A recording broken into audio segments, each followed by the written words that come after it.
I can tell from the first page what genre this is probably going to be. If I'm wrong about what genre this is going to be based on the first page, then there's probably something with the writing that the author, the writer, needs to look at.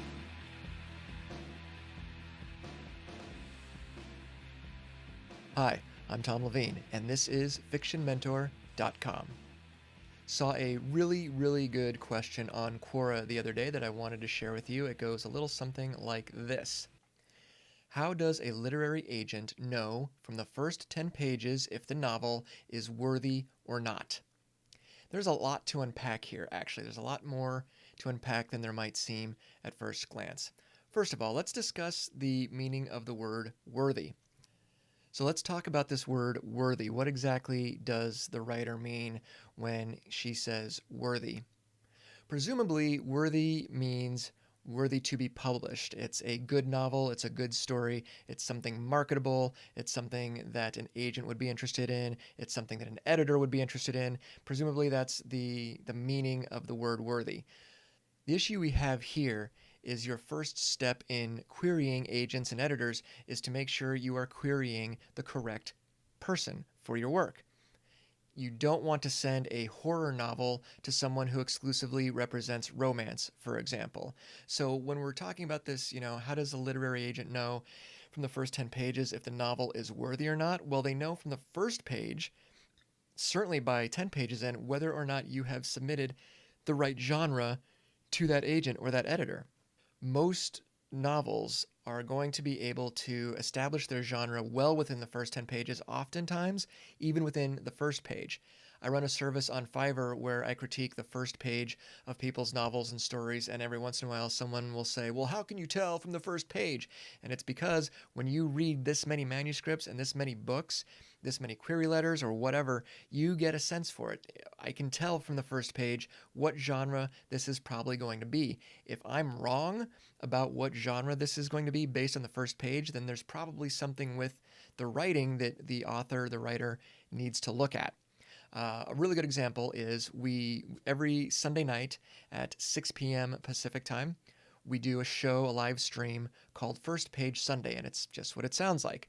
We use my first pages or first pages from published novels or first pages that have been submitted to the show, and we read them and give a quick, very friendly but professional critique about that first page.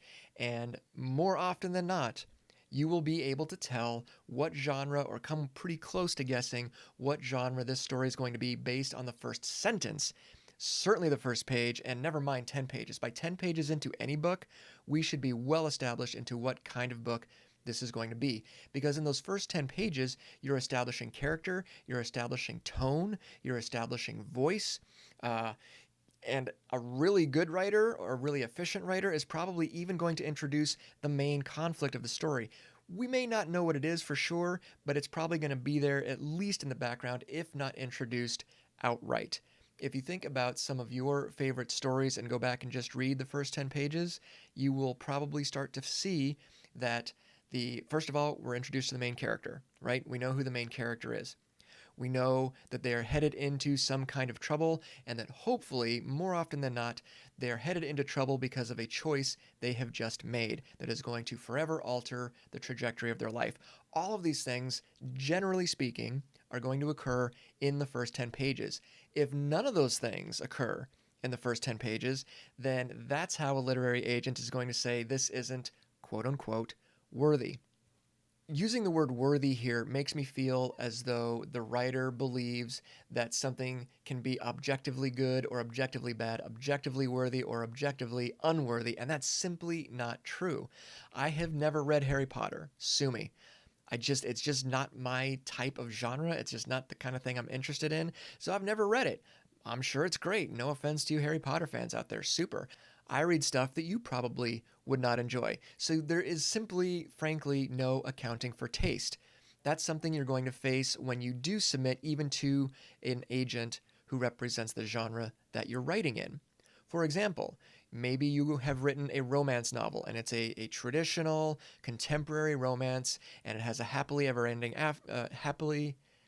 ever after ending the whole nine. You've done everything right.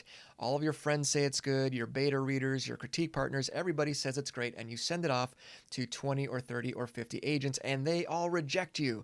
Oh my God, you're not worthy, right? Well, of course not. That's absurd. Don't ever think that. Do as I say, not as I do. um, the fact that you've been rejected, that your awesome romance novel has been rejected by 20 or 30 or 50 agents, doesn't mean you're not worthy. It doesn't mean the story isn't worthy of being published. It means a million different things that you have zero control over. Maybe the agent was having a bad day. Maybe she just got 5 other manuscripts that sound a lot like yours. Maybe she's not sure if she's going to be keeping her job or not. Maybe her mom and dad are really, really sick and she has to care for them, and so she's more focused on that at the moment. Maybe, who knows? There are so many different things that go into an agent choosing to represent or not represent a novel. One of them, and please listen carefully to this, that you cannot ever control is simply this: maybe it wasn't a good fit. I promise at some point in your career, if you're going in the traditional market, you will get rejection letters that say it just wasn't a good fit. And of course, every writer who gets that rejection says, oh my God, what on earth does that mean? It means it wasn't a good fit. The example I like to give a lot is with Harry Potter, actually. There were agents who passed on Harry Potter, who said this isn't a good fit. Now, writers who are not in the industry quite yet might hear that story and go, ha ha, I bet they're, that shows them. They didn't pick up this, smash hit. I bet they wish they'd picked up Harry Potter, ha ha ha. Well, in terms of wishing they had that kind of money, sure, of course they wish they had done that. Do they wish they'd picked up Harry Potter? Probably not. They said no because it wasn't a good fit. That is something that we writers and authors need to accept and really get into our bloodstream. Sometimes it is literally that simple. I've gotten rejection letters from agents and editors who are like, this is awesome. I love it. You've got a great voice. It's just not for me. What do? Well, you move on. That's it. You can't bother getting upset by it. And none of that answers the question of whether or not it is quote unquote worthy.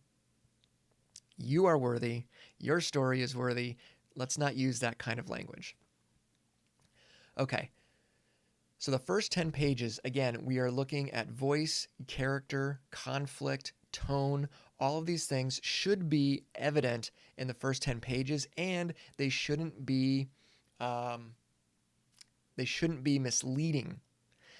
This is one reason I am not a fan of prologues and dream sequences, because if you start with a prologue, which is fine, and particularly genres like fantasy, prologues are a big thing, that's fine. If you are using a prologue, it should still follow those rules, so to speak. It should still reveal character. It should still indicate the main plot that's about to happen, the stakes that are involved, the tone, the voice. Those things should still be evident in any prologue that you should choose to use. I'm not a fan of prologues and dream sequences, particularly in the beginning, dream sequences in the beginning of a story, because you're intentionally misleading the audience. Now, if you need to have one later in the book, once all of these things have been established, fine. But let's say, you're doing...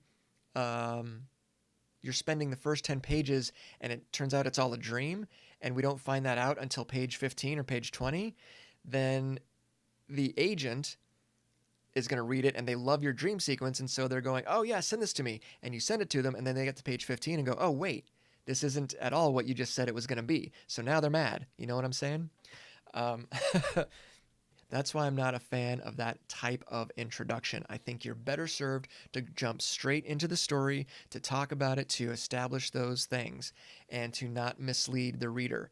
I should know by page 10, certainly by page 10, who the main character is, an idea of what the conflict is going to be, and the voice and tone of the novel. The lesson here, the lesson here is to make sure that your tone and your voice is consistent. That's one of the takeaways I want you to have. When you start your novel, wherever you end up choosing to start it, You're establishing a world, and you establish that world on the first page. There's no escaping it. So whatever it is you're establishing on that first page needs to carry through the rest of the book. When I opened up my science fiction book club, for example, we just started reading Hounded by Kevin Hearn. And on page one, there is no question what type of book this is going to be. I don't know the main conflict on page one, but I know the tone, I know the protagonist, I know what he's capable of, I know the world that we're getting into. He is able to put all of that into the first page. By page 10, we absolutely know where the story's going. That's just good writing. Whether you subjectively feel it's a good book, that's up to you. I'm going to finish the book and I may end up not liking the book. That's up to me as the reader. But was that job accomplished? Yes. I think you can critically look at the job, look at the book, and critically determine whether or not Kevin Hearn has done his job as the writer. There was another book we just read recently called Seven Eves by Stevenson. I think it's Neil Stevenson. In Seven Eves, the tone of the book is established on the first page. It introduces a character who, by page 2 or 3, we are never going to hear from again. Okay? So he's not establishing the main character on that first page. But by the first sentence, actually, tells us exactly what kind of book this is going to be. So that's it. I hope you enjoyed it. I hope that was beneficial and useful, and I will talk to you very soon. Take care, and as always, keep writing.